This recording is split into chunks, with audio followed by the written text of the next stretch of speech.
All right, good morning, everybody. Good morning.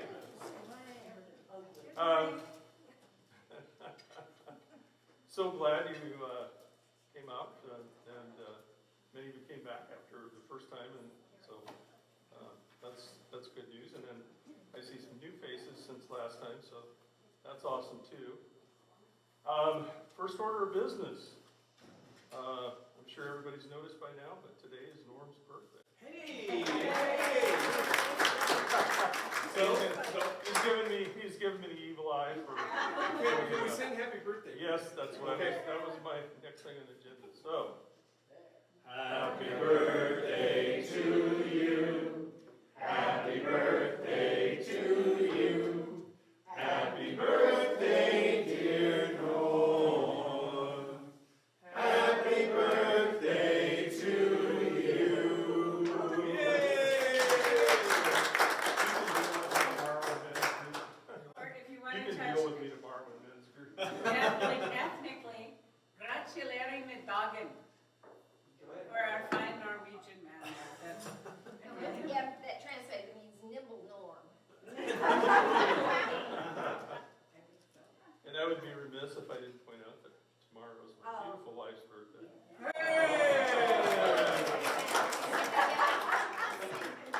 Oh, Donna wants to sing to you too. Do we want to sing again? Yes. Okay. Happy birthday to you. Happy birthday to you. Happy birthday, dear Dale. Happy birthday to you. Hooray! All right, so this is the second session in a 5-part series titled, Why Do We Need to Talk About Racism? So last time, a centerpiece of session 1 was a video that we watched, a video testimony that we watched from a young woman named Carrie Gardner Butler. It was a keynote talk that she did at the George Floyd Remembrance Ceremony at St. Ludmilla's. I have a link to it on Realm Connect from last week, so if you weren't here, didn't get a chance to see it, I highly recommend it. It's really, really worth listening to. But just for those of you who weren't here last time, and for a refresher, some of the key things that I think are important from the video is, so she's local. This is not something that happened in some other state, some other city, and fairly recently, because she was a 2013 graduate of Xavier High School. So she talked about her experiences coming up through a Christian, through the Catholic education system. She talked about looking around and seeing no one like her, either in the student population or the teaching population or the staff. She talked about the feeling of not being good enough because she didn't fit the white norm. So as a society, whether we realize it or not, through media, through social, through media, through our social life, we tend to normalize white, or set up the white as a standard for normal. And that can really affect self-esteem for minority people. She also talked about that just the Iowa nice is not enough. We have to do more than that. We have to be more than that. She talked about, she created an image of racism as a moving walkway, similar to what you find at the airport. And if you make a choice to not be racist, you're standing still, but you're still on that moving walkway. You're still part of the system that perpetuates racism. So in order for us to be anti-racist and to work towards changing the system, we actually have to turn around and walk in the opposite direction. And I think it was Mike said, you know, that's a really good imagery because that can be really hard because you're having to walk around other people or bump into other people. And I think that's similar to what actively being anti-racist is like. And she talked a lot about microaggressions, which is one of the reasons I wanted to use the video as a lead-in, because as we move into addressing and talking about the covert racism pyramid, we're really going to focus on microaggressions. And she emphasized, and I tend to agree with her, that the system of microaggressions, which are more subtle, many times unintentional, but they permeate our biases that we have, are really what led to the death of George Floyd and other people like him, because of seeing a black man as a threat, not seeing a black man as a human being, a father, a brother, a dad. And then she really emphasized, because this was a mainly white audience, that some of the biggest things we need to do is listen. So listen to my minority voices. And she repeated that. Listen, listen, listen. We need to learn. So we need to learn about microaggressions so that we can self-reflect and make adjustments and avoid doing those. And then we need to advocate, which is walking against that moving walkway. And this is the pyramid that we're going to talk about. We're not going to address the overt racism. Those are all pretty obvious: cross burnings, lynchings, swastikas, those kinds of things. And you know, the majority of our country, majority of us, I'd say all of us in this room, are against those and realize that they're racism. But unfortunately, when we think of racism, we think of those things, and we don't think of socially acceptable, socially practiced, many times unintentional, covert racism issues, which, as Carrie said in the video, are really what creates the problem we have today. So we're going to do a deep dive into many of those. We're not going to be able to get to all of them, but we're going to start tackling those today. So before we do that, I want to take a look at, think about the question, why are we called as Christians to do this work? Why are we called as Christians to learn, to listen, and to advocate? And it's a really good question to ask, I think, because as I mentioned last week, our anti-racism team, some of our members have also started working with an alliance of churches, and we're calling it the We Are Listening Alliance. We had our third meeting last week here at St. Stephen's, actually, and it continues to grow. We now have people that are coming, representing 11 different churches in the community, which I think is pretty impressive. But the sad thing is, several of those people are coming because they can't have those conversations within their congregation. And so there's kind of this long-standing, I think, belief or tradition that let's avoid difficult conversations in our church community. And that's why I'm so thankful that we can have this here. So it's not just, there's a bunch of people here that are right-wingers that want to push their agenda. No, we are called as Christians to do this. So I want to talk about some things that I think really solidify that, I guess specifically within the Lutheran Church. So, ELCA has social justice statements, and if you go to the ELCA Church in America page, or just Google ELCA social statements, you can find all those, and there are links to all of them. So, what's the church's position on abortion, caring for creation, all those kinds of things. I really didn't look at it. I don't think I was really aware of it, and I didn't look at it until we did a study on this in our men's group. So, the one I want to focus on today is the statement on race, ethnicity, and culture. And in many cases, these statements are anywhere from 3 pages to 20-some pages. But they always have a summary, like this one here. So this one,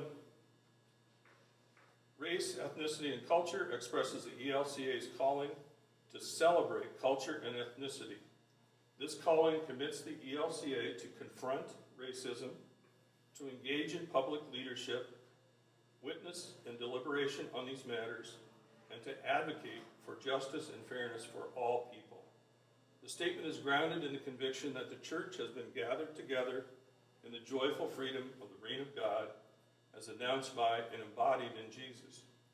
That reign has not come to its fullness, but the message of God's yes to the world breaks down all dividing walls as we live into that promise.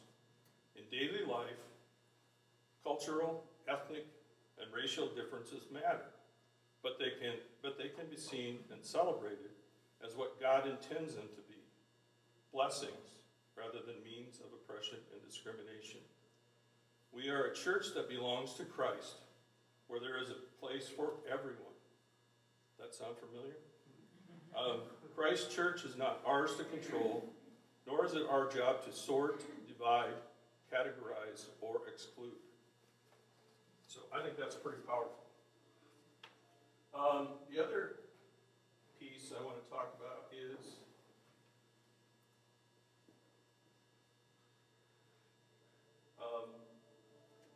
the 5 baptismal promises. And actually, I'm going to go back to the slideshow here.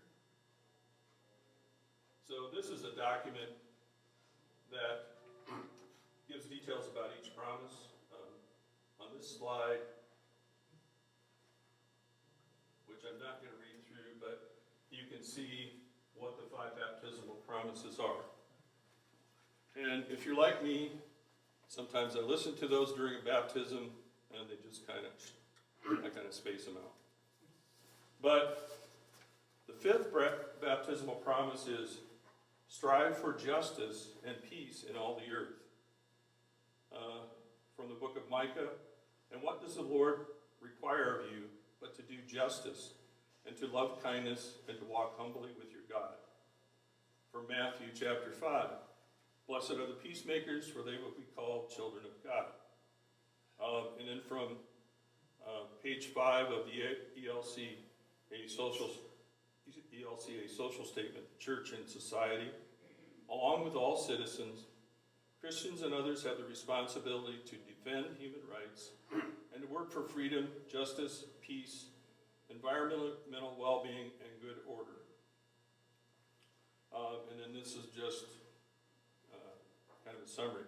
We celebrate the abundant blessings that are part of this world, but we also walk in the struggle of human existence where we face our own sin, our self-centeredness, and the collective sin of human institutions. For example, the church, governments, the nation, and the nations. In this struggle, however, we meet the suffering of God, who bears the sins of the world and sends us out as ones who are joined in the crucified Christ and in his solidarity with our pain of the world.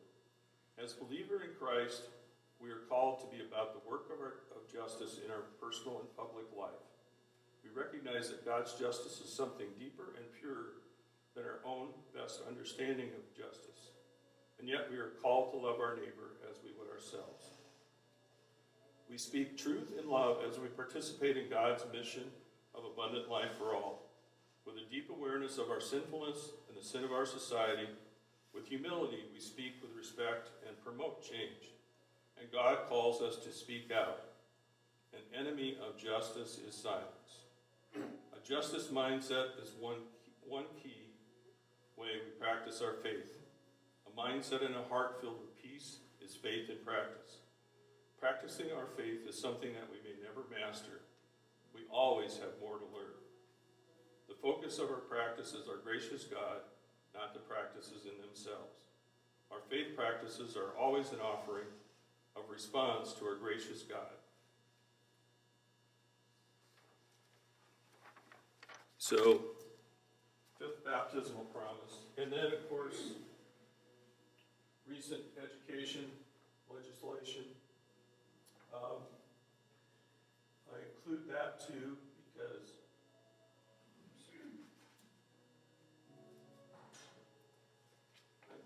too simply because legislation like this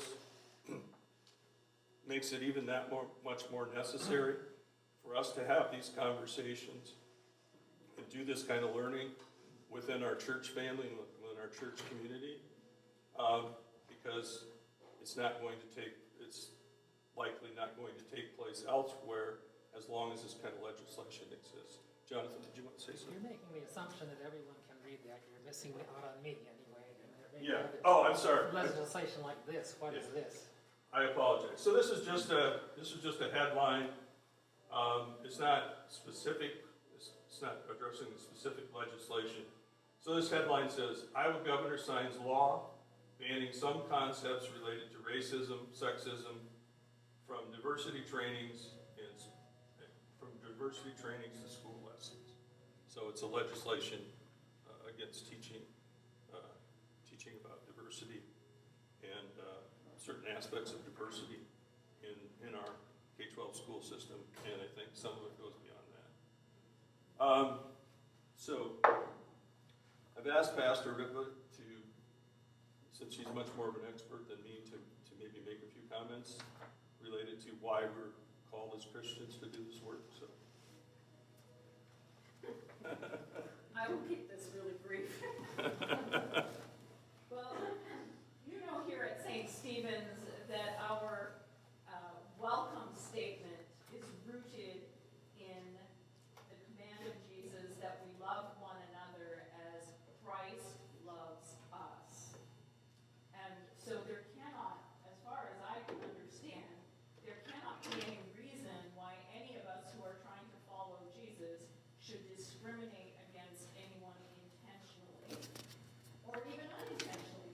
We need to be trying to love people the way Christ loves us. And that is a high call.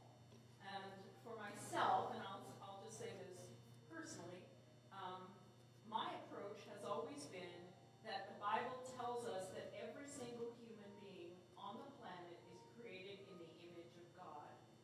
And to in any way harm another human being is really harming the image of God implanted in that person.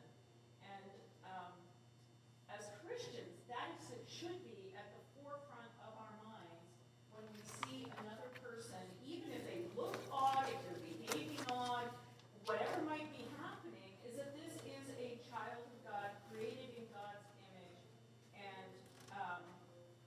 anything that we can do to be helpful, because the fourth baptismal promise was to serve all people following the example of Jesus Christ. All is all. You can't put all except. Right? So I just think it's rooted in our biblical training and our theology.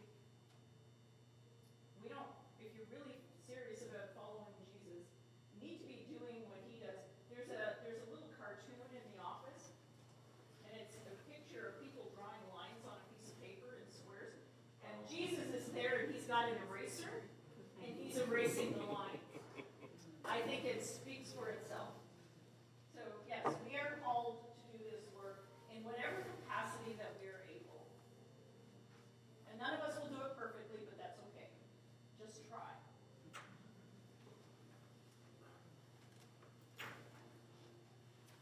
So, last time, I asked you in your tables to briefly discuss 3 questions.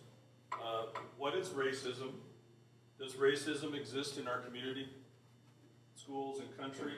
And why is it important to talk about racism? So, I'm gonna remind every time to keep considering these 3 questions as you're having discussions and as we go through this process.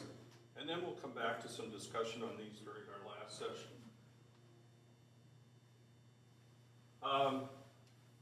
During table discussions, and I have a reminder of this at your table, really want to encourage everybody to share openly and honestly.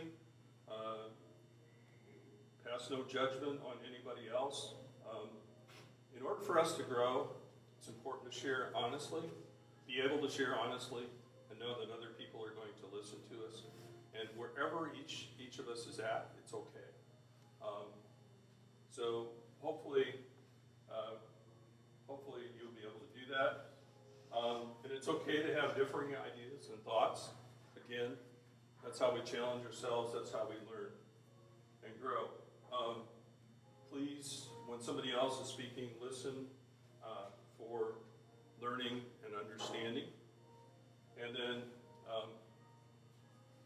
allow everybody to have a chance at the table to talk. And if someone hasn't been saying anything, try to encourage them to share. And some of you may just want to listen, and that's okay, but try to encourage everybody to share.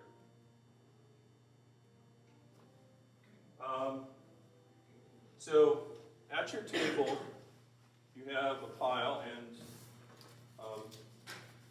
one of the things I need to reflect on right now is that I have unintentionally excluded Jonathan from some of the things by not thinking about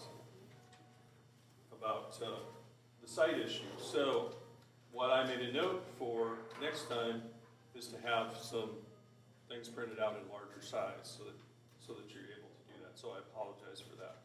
Including these. Right, that's what I'm talking about, everything, yeah. So, Carla, if you wouldn't mind reading to Jonathan, that would be great. I appreciate it. Yeah, so I can read regular, I can't read at a distance. Oh, okay. That's the Okay. problem. So up close, it's okay. Okay, all right. So at your table, you have one element of covert racism. So what I'd like you to do at your table is take a minute. There should be enough at each table for everybody. Take a minute to read it. And then I want you to, these are some potential discussion topics. You don't have to discuss each and every one of these, but what are reactions to that microaggression at the table? Can you think of media or historical examples of that microaggression? And do you have personal experiences? So have you witnessed that microaggression taking place? Or if you're like me, I have committed some of these microaggressions in the past and continue to learn from those. So you may have a nice personal experience to share. And I know at our last anti-racism team meeting, John shared one of his. He was very honest and open and shared one of his. So and we could all relate to it because I think many of us have been in a similar situation. And then why might this be an issue or problematic? So you don't have to discuss all of these, but those are thought starters for your discussion. And then I am going to ask each table to share out, and there are different ones at different tables. Okay? I have a question. Yeah. You're talking about microaggressions. Is each one of these a microaggression? Well, each one of those is the bottom part of that. Each one of those is considered covert racism. Yeah, okay. Yeah. The microaggression, as I understood it, microaggression is just one of the many aspects of covert racism. Yeah.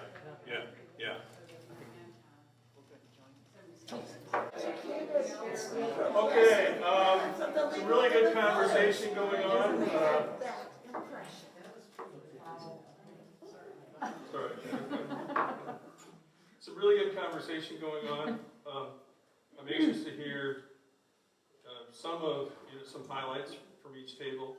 And so every table doesn't have the same element of covert racism, but there are only 3 different elements out there. 2 tables have the same of each one. So I'm gonna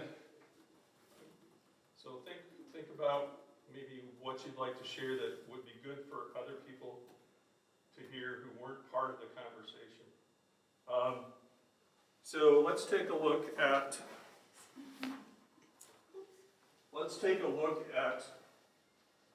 white silence. So just a little summary of that. Often white people feel that racial issues are not their concern, or they don't have the expertise or the right to speak out about racial injustice. So I think, let's see, where's the table? We had that here, but we had some people who crashed our table from another table and we discussed their thing. So we never talked about silence. So we talked about this, which came from the back of the room, and then we didn't talk about that part, the white part. Oh, okay, that's all right. Okay, so we've had white silence. I feel like we kind of talked about that a little bit. Okay. That wasn't our thing, but that Okay, kind of. so did you guys, and then you guys had, so they didn't have it, but they talked a little bit about it. So I'm gonna let them share a little bit. Yeah, we're not good at following directions. But, no, I just talked about how I grew up in Manchester, which is a very small town, and for the most part, the only people around me that were involved in my life were white, and they were pretty much white, Republican, Christian, small town Iowa folks, and that was normal for me.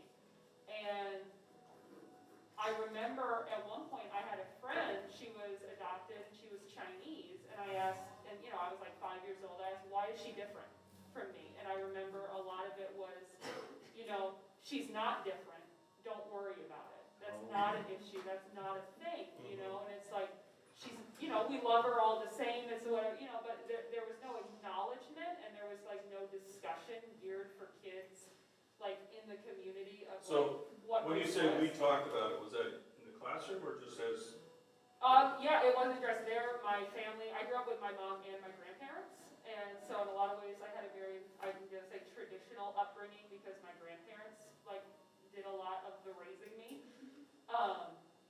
But yeah, I would say pretty much until I was a teenager, up until, maybe about 18, 19, it felt like racial conversations were something that were just not for me because I'm a white person from a white community. That's not my business. And there's a lot of unlearning involved in that when you feel like you get that mindset from good people. Yeah, and probably well-intended people. Yeah. Just misguided, as we likely know now. So the table that actually had white silence and discussed it, what are some things that you guys are going to? Thank you, by the way. Kind of riff off of that, I grew up in Annapolis, which is, you I did too. yeah, you're I one. did too. I grew up there also. Yeah, so it's a lot of the same thing, white, Republican, Christian people, and very little diversity. And to talk about the differences of race, there's a lot of, we're all the same, we're all human, kind of thing, but to talk about the differences of, white people, black people, Asian people, etc., almost felt racist. It felt like you were being racist by addressing those issues. By not being colorblind. Yeah. So, there was always that growing up, is if I address this, am I being a racist for even noticing that somebody has a different skin color, or has different features than me, or something like that. And, that's difficult to overcome even today, is if I address it, am I being racist? Are they going to assume I'm being racist, or something like that?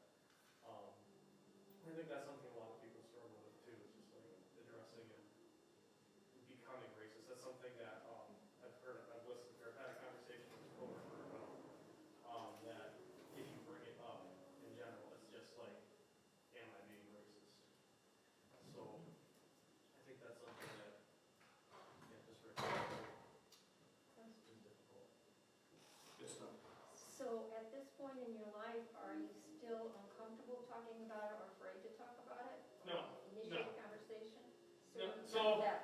I have a hard time, so I'm not uncomfortable with initiating conversation about it.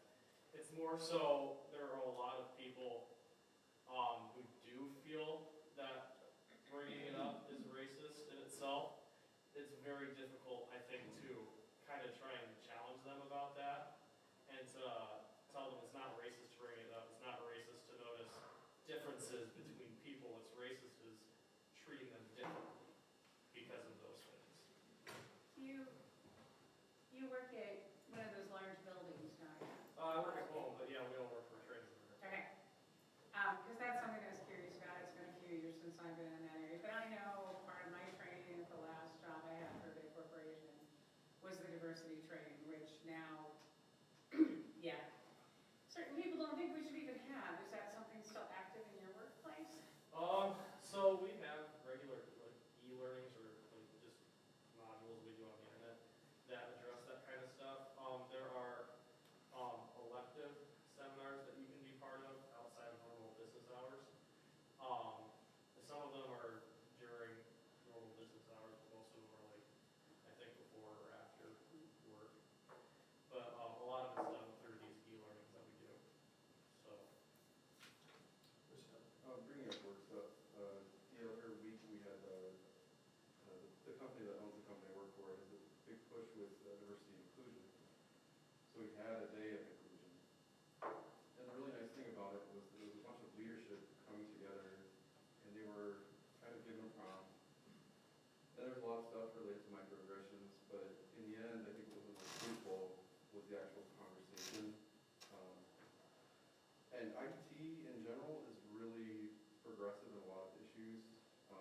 Definitely saw their shortcomings, but one of the coolest things was to actually hear leadership say that they were afraid to talk about certain things, that there was fear there, and I think them admitting, oh, I'm afraid, like I don't know what to say, like I have these insecurities with it, was really nice because someone like me who's a gay man was able to be like, honestly, like, just knowing that you care enough to like come to this kind of a thing and try, that's like a million steps forward to a lot of other people. Like, and so I guess the one thing that I kept saying, and maybe that's something that can combat white silence, is hey, don't be afraid to try.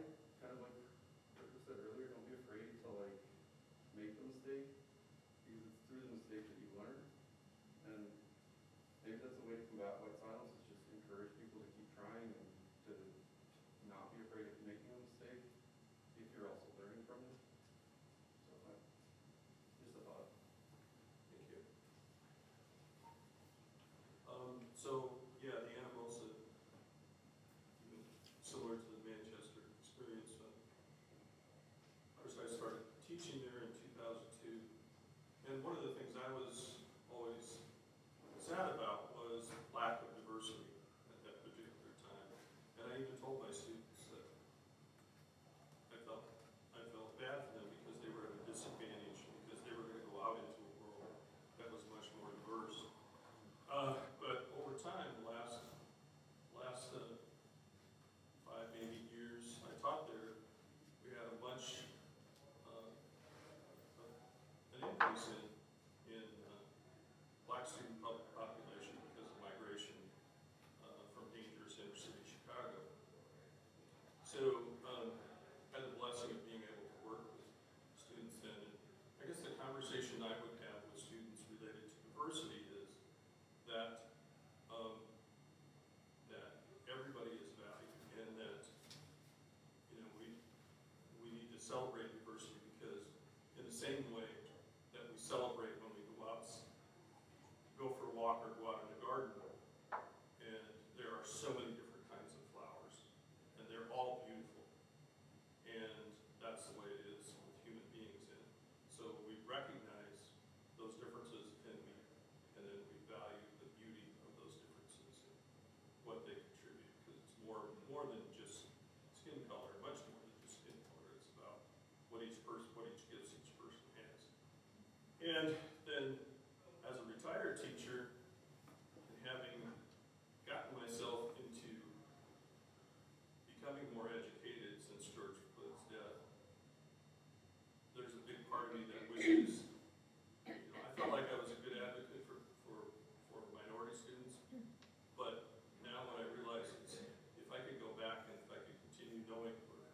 teaching, knowing what I know now, I could do some more advocacy within the system to help those students feel, because they felt out of place. They didn't necessarily feel welcome coming into a small town environment, so there were things I could do. Who had racial profiling? Oh, I actually do have something to share. Yeah. The very last sentence of our thing says, we wrongly associate a lack of English fluency with lower intelligence. And I have to admit that I am guilty of that.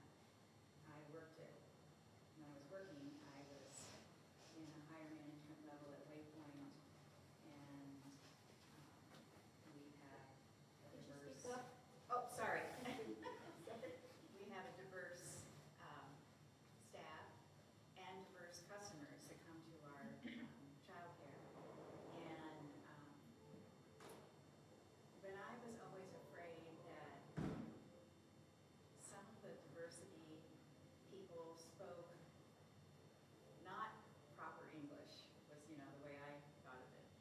And I thought, well, they would get ahead more if they would learn proper English, was my rationale. And I came to see how that is, especially when I realized that the population that they're working with is also very lots of different kinds of people. So, I can really know from my heart that this is something I had to learn. That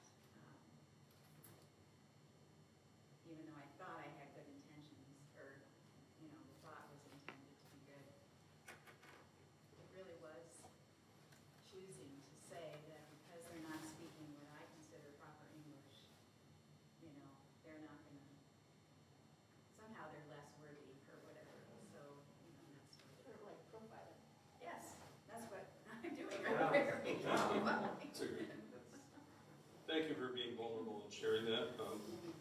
I've been there before too, so in years past. So thank you for being honest with that.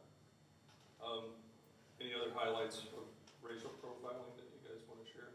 One of the examples says the stop and frisk policy targeting black and brown men in order to reduce crime because of the white community fears and prejudices. We kind of said, oh, were the stop and frisk policies only to stop and frisk people of color? We didn't know that, and so we were kind of naive there too. Are they? Were all of the stop and frisk just I know that it occurs out of personal experience, people's I have not done a lot of research on that, so no, I didn't know. I do know that in looking at in men's group, when we looked at the history of Jim Crow laws, and just even from the very beginning of the development of public police forces, the main emphasis was on controlling slaves and then controlling black people, and I have to believe that if it was in here, they've done some research, and so we could probably find some substantiated support for that. Much of it was created because of the perceived high black crime. And that's a policy, but even without the policy, like Brenda talked about Petty Williams sharing how Romeo got pulled over and when he had a Corvette, because how could a black person afford a Corvette? He must be into trouble, and their daughter as well. So just getting pulled over more. Never saw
locking a bunch of people up.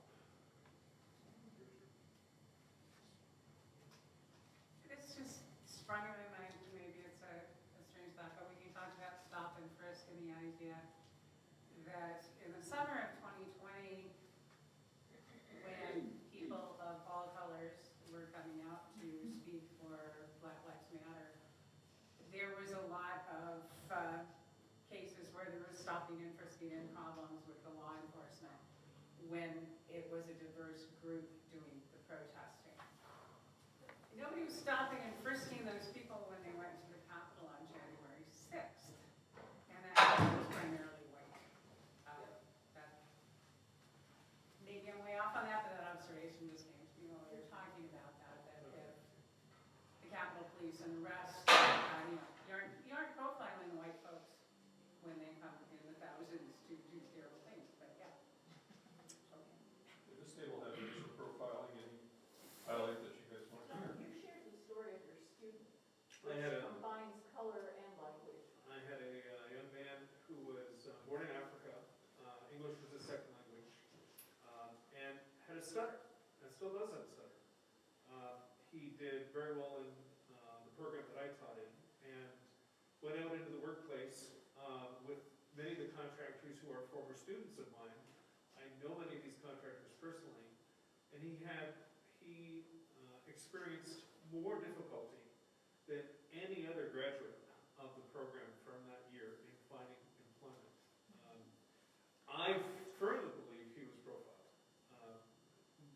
Contractors would judge this individual on their skin color, on their perceived poor English language skills, and their stutter. And those three characteristics caused him to have to work much, much harder than any of the other students in the program. I am pleased to say I was speaking with him on Friday, and he will be starting with a contractor, a former student of mine, in Iowa City. And this is a very good contractor, so I'm hoping things go well here. But he had to show much more diligence, much more determination than any of the other white students to find employment. Didn't you actually say that at one point, because he landed many jobs, but holding the job was the issue?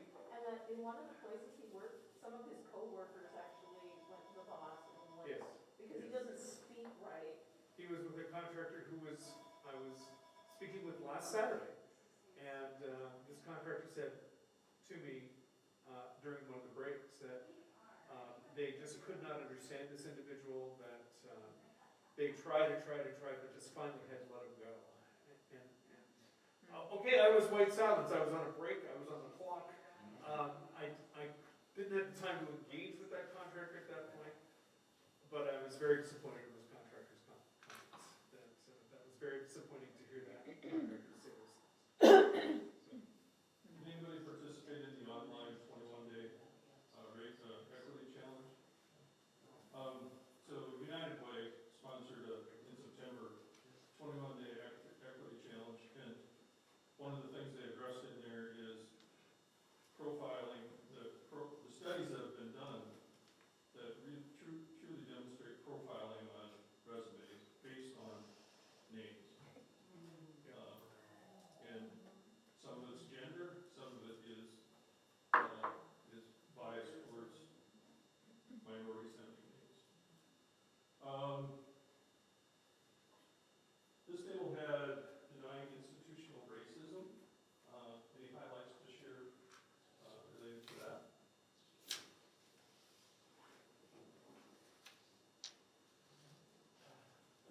Well, I think the key in there is with the microaggression is the denial. That if you're learning about something, if you're hearing about a person's experience with a bank or a school or something where there's something institutional, feels like a prevalent pattern, to really listen and consider. And sometimes, if as white Americans, we have not had those experiences, and we're not trained to see them because they're not of our experiences, there are things that might sound that some people might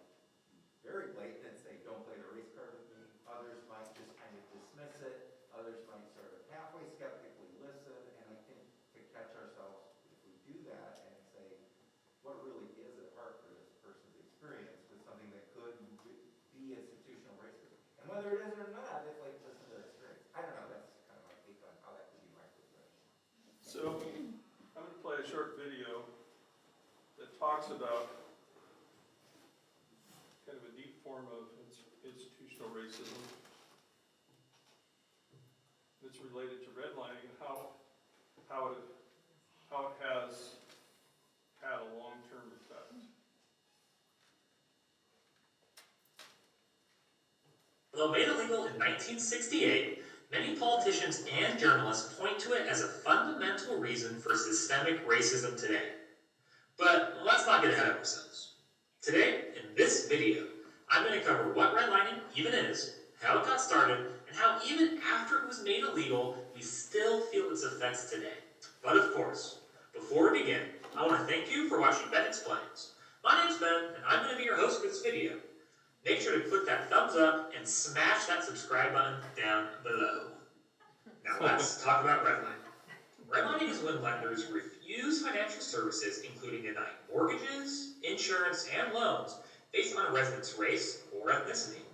Redlining began in 1933 with FDR's The New Deal, when the Federal Housing Administration subsidized builders to produce suburbs at a massive scale under the condition that these new suburbs were for whites only and could not be sold to African Americans, which forced these African Americans into urban housing projects in poor inner city neighborhoods. The FHA then took it a step further by refusing to insure mortgages or give loans in or near African American neighborhoods, defending themselves by saying if African Americans bought homes in the suburbs, the property value of those homes would go down. The Homeowners Loan Corporation, or the HOLC, came up with residential security maps, which are maps sectioning off areas of the city into 4 categories based on risk of defaulting on loans. There's the green areas, which was reserved for the best of the best. They were for the white-collar businessman. Then there was the blue, for the pretty good people, often blue-collar workers. Then following the blue was the yellow, defined as declining areas for the working class. And finally, at the bottom, were the red line districts, the areas where lenders would never touch. Red line areas were reserved for individuals detrimental to society, defined as individuals who were foreign-born and Negroes. Residential security maps were adopted by cities all over the country, even though there was no evidence at the time to support that African Americans were more likely to default on their loans. Redlining was officially made illegal in 1968 with the Fair Housing Act, after over 30 years of extreme housing discrimination. In fact, over those 30 years, white households received 98% of all FHA loans, leaving only 2% for all minority groups combined. However, just because redlining was made illegal in 1968 doesn't mean that all the damages done because of redlining were reversed, or that we don't still feel the effects today. Now let's fast forward to now. Today, the average African American household accounts for just 60% of the income in white households. While redlining doesn't account for all of that economic inequality, it definitely plays a role. It's no secret that home ownership is a major way Americans amass wealth. And in the 40s, 50s, and 60s, even African Americans that could afford to live in the suburbs were denied, meaning they didn't get the benefit of the suburb household appreciation. And during the 60s, those houses sold for twice the national average. So by the time redlining was made illegal, those same African Americans could no longer afford to live in those suburb houses. Today, those same houses sell for an average of 6 to 8 times the national average. Where you live matters more than simple monetary wealth. A 2020 study at the University of Wisconsin found that redlining not only reduced minority wealth, but it also impacted their health and longevity, resulting in a legacy of chronic illness and premature death. With an average life expectancy 3.6 years lower for those living in redline areas. That makes sense, given that redline areas were far more likely to be near industrial plants and without healthy drinking water. Where we live also plays a role in education. Public schools are often funded by a community's property taxes. So if you live in an area with lower property values, there's less money going into the public school system in your area. And without money, the school quality declines drastically. Redlining is yet another dark spot in American history. And if you want to learn more about America's dark past, be sure to watch my Jim Crow video in the description down below. But the unfortunate reality is that although redlining has been illegal for 50 years, its effects are still being felt today. Thanks again for watching Ben. And during our men's group, when we were having conversations about, we talked about redlining, and Jim Dobenmeyer shared an interesting story that he may have more familiarity with than me, or maybe not. But he had property, rental property, most of it I think industrial, or like offices and things like that. And he had someone managing the rental and seeking, and I think he had an empty space that he was working to find somebody to rent. So this person who he worked for him or contracted with called him up and said, "Hey, I've got somebody interested in this property, and I'd like you to meet them." And at the time, Jim kind of thought, "Well, that's kind of unusual. That's not our normal protocol for me to meet them." Well, it ended up, after having the meeting, that they were black. And so, of course, there was no conversation about this of, "Hey, these people are black. Do you really want them in?" Very subtle, just, "Hey, I want you to meet them."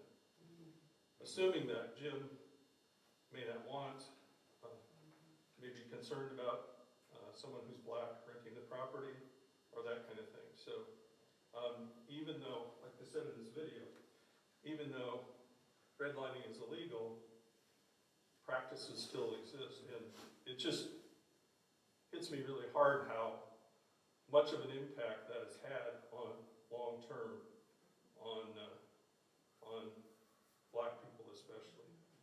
Yes, Carl? The current exhibit at the African American Museum is specifically about redlining, and it's excellent. I recommend any of you who can to go to that.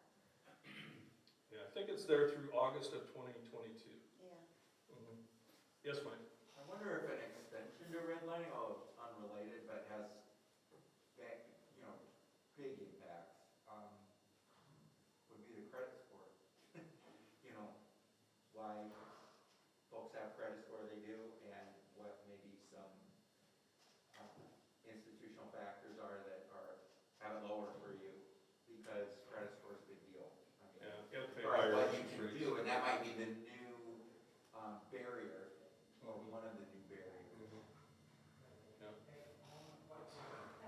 When I bought my current car, which is gray, all along was also a red car. And he never did say anything about the red car. He kept trying to sell me the gray car. Well, that was a better car, better everything. The red car attracts police. That was, and I didn't think of it at the time as being racial, but the red car attracts police.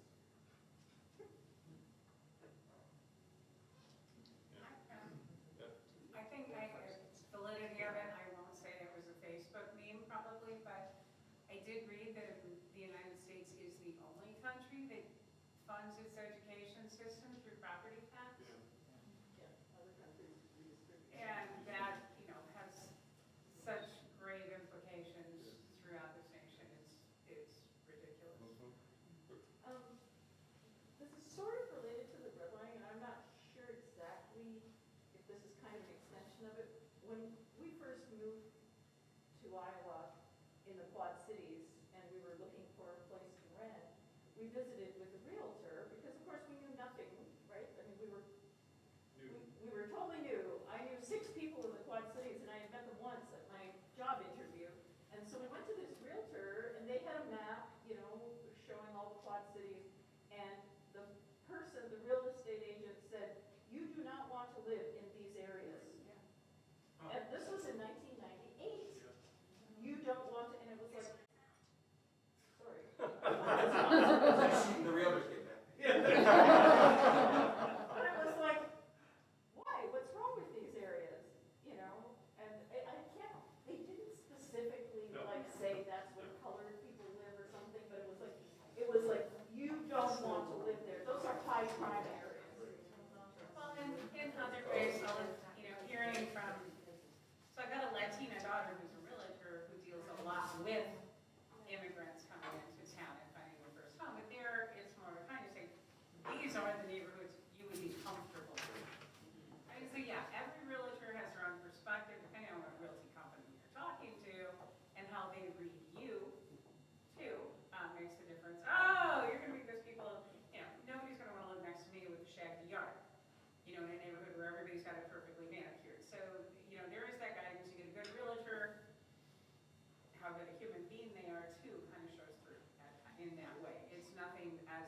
unfortunately, we're running out of time, but I do want to close with a prayer.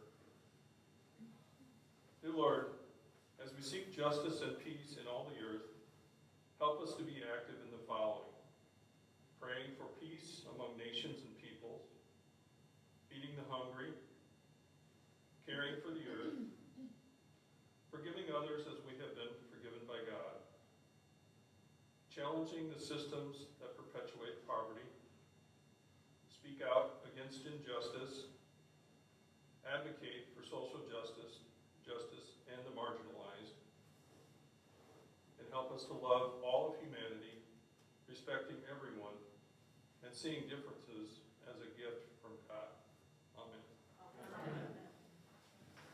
So thank you again for the great turnout. Appreciate all the great discussion. Wish we had time for more.